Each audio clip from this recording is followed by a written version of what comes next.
हमारे पास set given है जी A equals ABCD और हमने फाइंड आउट करने हैं इसके प्रॉपर सबसेट्स भी और इम्प्रॉपर सबसेट भी। अब आप जानते हैं कि किसी भी सेट के अंदर जो टोटल तादाद है, जो टोटल सबसेट्स की तादाद होती है, वो किस तरह से मालूम की जाती है। हम सिंपली क्या करते हैं, 2 रेज़्ड टू पावर n करते हैं। अब 2 रेज़्ड टू पावर n से क्या मुराद हुआ जी, n यहाँ पे रिप्रेजेंट करता है नंबर ऑफ एलिमेंट्स को। अब अगर आप इसके अंदर नंबर ऑफ एलिमेंट्स काउंट करते हैं 1 2 3 4 तो 2 रेज़्ड पर आ जाएगा 4। अब जो कि 2 रेज़्ड पर 4 ली जाए 2 multiply by 2 multiply by 2 multiply by 2 2 times 4 हो जाएगा और 4 2 टाइम्स 8 और 8 2 टाइम्स 16। तो टोटल इसके जो सबसेट बनेंगे 16।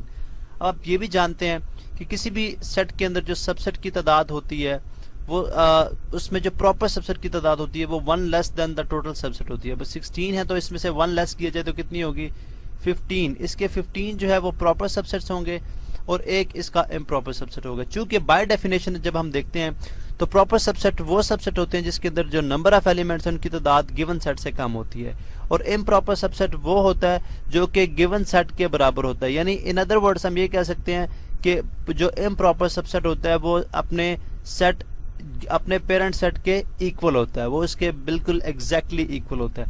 अब हम क्या करते हैं, यहाँ पे हम सबसेट मालूम करना स्टार्ट करते हैं। सबसे पहले जैसे ए हमने लिख दिया है, अब हम बी लिख देंगे। टोटल हमने 15 लिखने हैं, फिर सी आ गया, फिर डी आ गया, फिर हमारे पास ई सेट आ जाएगा, फिर एफ, फिर जी, फिर एच, फिर आई। ठीक है, अब काउंट करें 1 2 3 4 5 6 7 8। उसके बाद जे, उसके बाद हमारे पास के सेट आ जाएगा, एल आ जाएगा, एम आ जाएगा, एन आ जाएगा, ओ आ जाएगा और उसके बाद हमारे पास पी। तो अगर इस तरह से काउंट करेंगे तो हमारे पास 15 इसके कंप्लीट हो जाएंगे। जबकि इस यहाँ पे क्यू सेट हम लिख देंगे जो कि हमारे पास एक इम्प्रॉपर सबसेट बनेगा। अब सबसेट बनाते हैं, आप जानते हैं किसी भी सेट का सबसे पहला जो सबसेट होता है वो खाली सेट होता है। तो पहले एम्प्टी सेट आ गया, उसके बाद 1 1 एलिमेंट, यानी फिर आपने ए के साथ कर लिया, फिर हमने बी कर लिया, फिर हमने सी कर लिया और फिर हमने डी कर लिया। बिकॉज अगर आप देखें तो ये सारे के सारे प्रॉपर है। फिर आप 2 2 एलिमेंट्स, यानी हम यहाँ पे करेंगे ए बी, ठीक है, उसके बाद आ जाएगा ए सी और उसके बाद ये आ जाएगा हमारे पास ए डी। इसी तरह से यहाँ पे अगर आप देखें तो यहाँ पे भी हमारे पास कुछ इस तरह से ही होगा। अब ए के साथ हम कर चुके हैं, बी पे आ जाएं, बी सी, उसके बाद हमारे पास बी डी, उसके बाद अब आ जाए हमारे पास सी के साथ, सी डी हो गया, और उसके बाद हमारे पास क्या रह गया जी, हमने जो है वो 2 2 के साथ भी कर लिया। अब हम 3 के साथ कर लेते हैं।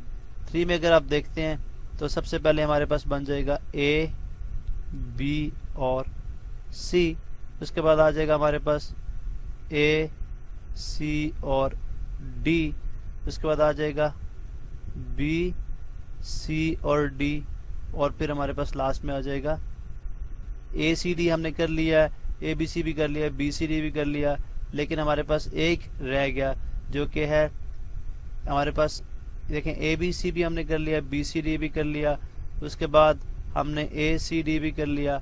अब हमारे पास जो है वो ए बी डी नहीं बना, तो ए बी डी भी हम यहाँ पे लिख देते हैं, ए बी और डी।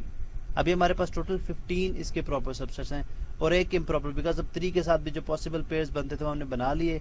अब यहाँ पे हम करेंगे, अगर आप देखेंगे तो एक improper subset A B C और डी का, तो ये हमारे पास एक इम्प्रॉपर। तो टोटल अगर आप देखें तो हमारे पास 14, यहाँ पे एक हमारे पास इम्प्रॉपर जो कि हमने ऑलरेडी यहाँ पे मेंशन कर दी, लिखने की जरूरत नहीं है, लेकिन यहाँ पे मैं लिख देता हूँ दिस इज इम्प्रॉपर। ठीक है, ये एक इम्प्रॉपर सबसेट है, जबकि ये तमाम जिनको मैं यहाँ पे एक बॉक्स के अंदर बंद कर देता हूँ, ये तमाम के तमाम हमारे पास क्या है, ये हमारे पास एक प्रॉपर सबसेट है। बिकॉज इनके अंदर तमाम सेट्स के अंदर अगर आप एलिमेंट्स की तादाद देखते हैं तो वो गिवन सेट से क्या है, कम है।